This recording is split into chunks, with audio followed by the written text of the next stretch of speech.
সবতকে বেছি দুখ তেতিয়া হয় যেতিয়া আমি নিজৰ দুখ কাকো ক'ব নোৱাৰো। বেয়া মানুহ সবৰে জীৱনত আহে, কিন্তু শিক্ষা সদায় ভাল দি যায়। যিকোনো সম্বন্ধ বিশ্বাসত বনে, কিন্তু চলে ধৈৰ্যত। এৰি দিব লাগে সেইজন মানুহক যিজন মানুহে অকল নিজৰ ফাইদাৰ কাৰণে আপোনাৰ লগত থাকে।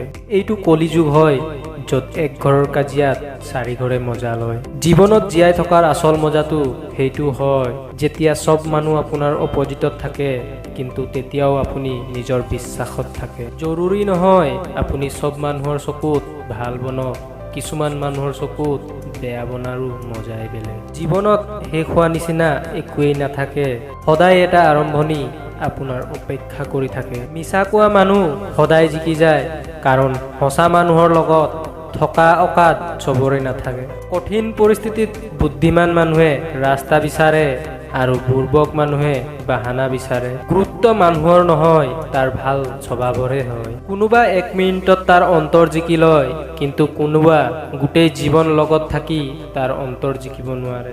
জীৱনত যদি এক্সপিৰিয়েঞ্চ নাথাকে, তেতিয়া এইটো শুনা, সৰু মানুহ এটা বহুত ডাঙৰ কামত আহি যায়, আৰু ডাঙৰ মানুহ সৰু কথাত অকাত দেখুৱাই গুচি যায়।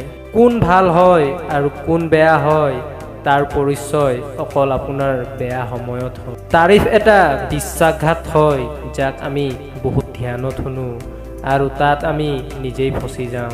এটা কথা সদায় মনত ৰাখিবা, কৰ্মৰ চৰ যেতিয়া পৰে, তেতিয়া ৰজাকো ভিক্ষাৰী বনিবলৈ মজবুৰ কৰি দিয়ে। মই কোৱা কথাকেইটা যদি ভাল লাগে, লাইক এটা কৰি দিব, আৰু চেনেলটো ছাবস্ক্ৰাইব কৰি বেল আইকনটো অন কৰি ল'ব।